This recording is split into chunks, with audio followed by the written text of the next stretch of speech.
share with you another amazing story. Okay, I want to share with you another amazing story about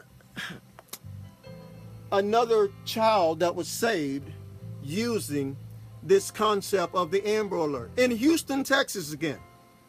In Houston, Texas, last year, this first responder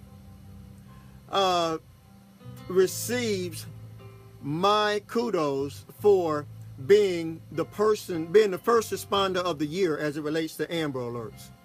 Okay, here's what happened. Someone went to a gas station to get gas. They left their kid in the car while they went into the gas station to pay for the gas. Okay, and as a result of that, a carjacking took place there in Houston, Texas, with this little 1-year-old child still strapped to their car seat in the car. Well, here's what happened.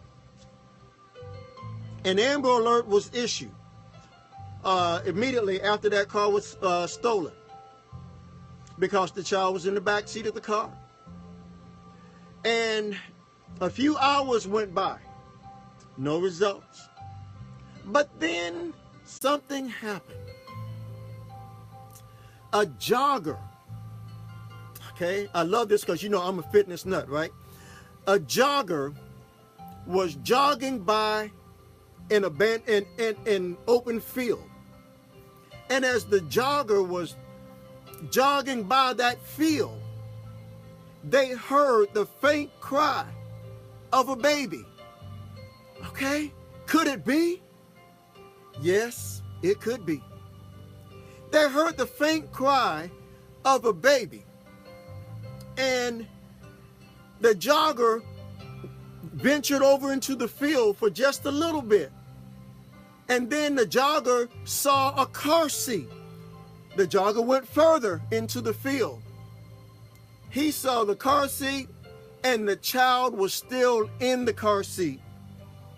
Okay, listen, don't you know that that was nobody but God?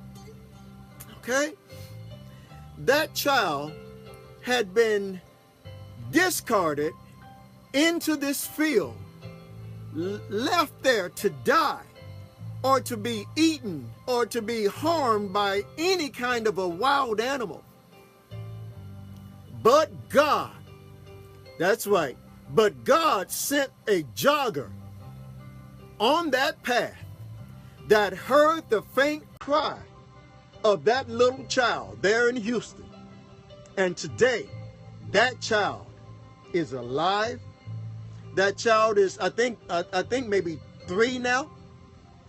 But that child is alive and will be alive at some point to be able to tell their story as to the faithfulness of our Almighty God. So today, I just wanted to come in and just share with you a little bit of the real history of how we got to this point called the Amber Alert. Okay? You know, I say this a lot, that it's probably one of the best kept secrets in all the world is that the Amber Alert was created by a black man. Okay? Now, hey, you know what? It just is what it is. When I am invited to events across this nation and I show up, some people have treated me like, who are you? I'm like, I'm the person you invited. Okay? Because again, my dialect is different than most other people. And it's kind of like I have a Caucasian dialect, but I'm in a black body. Okay? So, I don't know. You ask God about that. Okay? I can only be who God has called me to be. And so, ladies and gentlemen, that's how we have the Amber Alert. Now, I want to say a big shout out to a few people. Number one, to all of my social media friends and followers. This year has been an amazing ride for us, okay? This year we have come together, and law enforcement is even now acknowledging the presence of what we are doing here, right here in this studio. It doesn't take a rocket scientist to see that law enforcement will have a case for 24, sometimes 48 hours before they will, release it and lament and say, hey, we're out of clues, okay? We've traced down all of our leads and none of them panned out.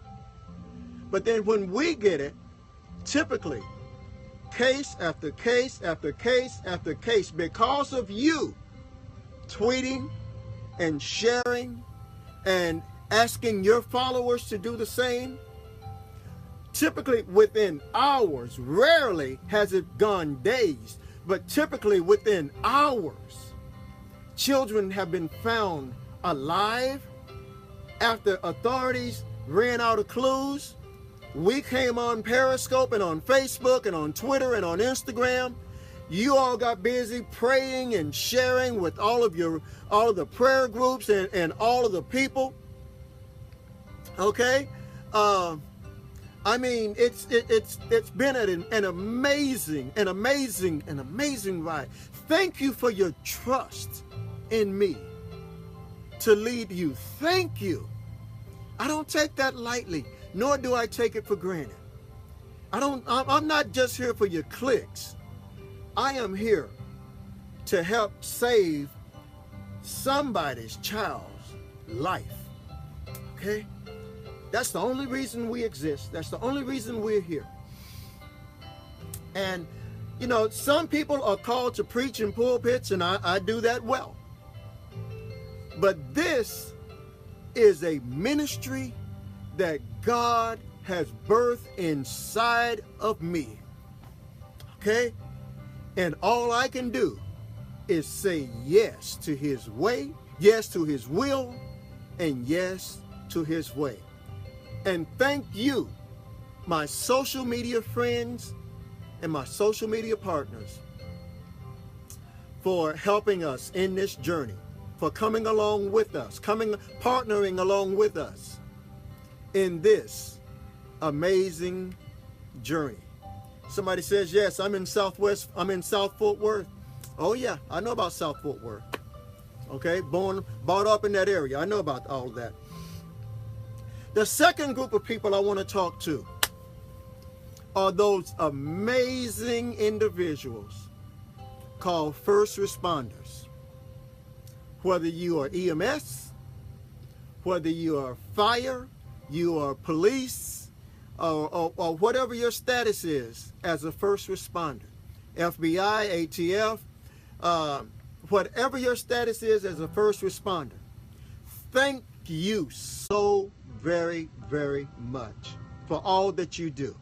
Those of y'all in the FBI, thank you for what you do. With ATF, thank you for what you do.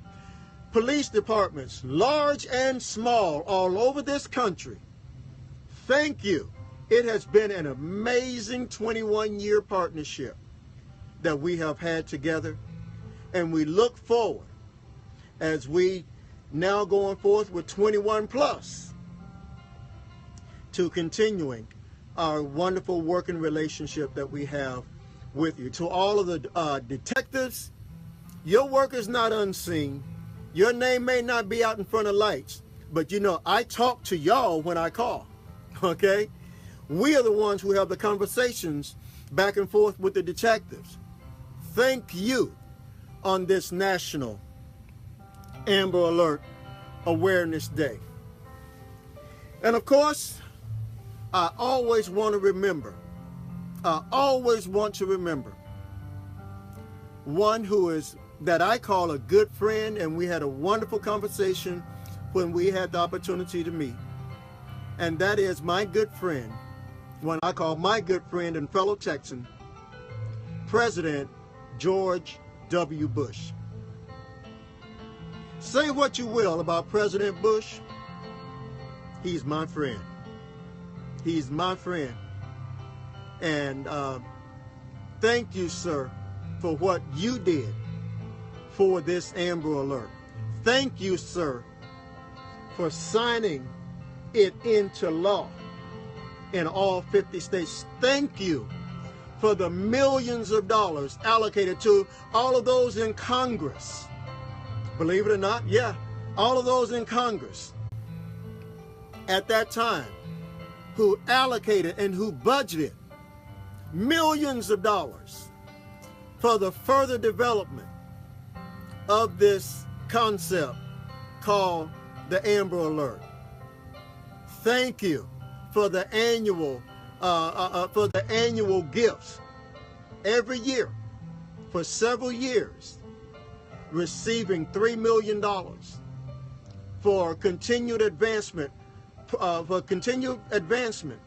programs, and everything related to the Amber Alert, distributed through the Department of Justice. And to all of those there at the Department of Justice, many of you are there working in the offices created as a result of the Amber Alert.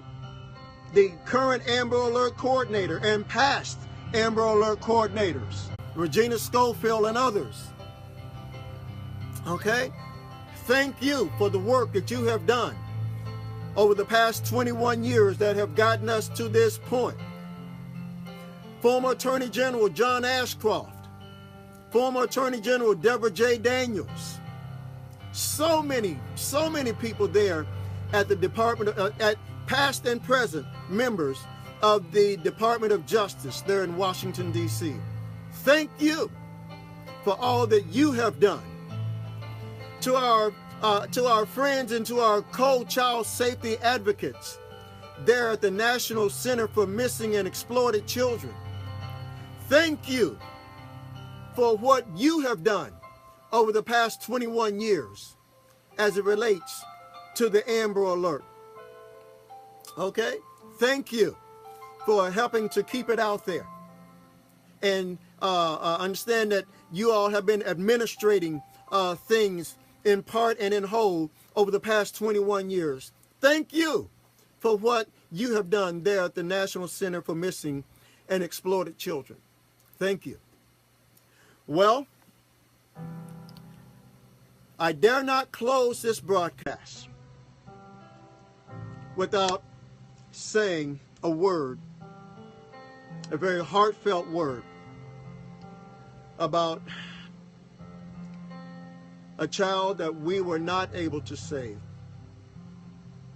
We talk about the success of 1,600 plus children globally, but as I say that, there is a mother that will be listening to this broadcast, I'm sure.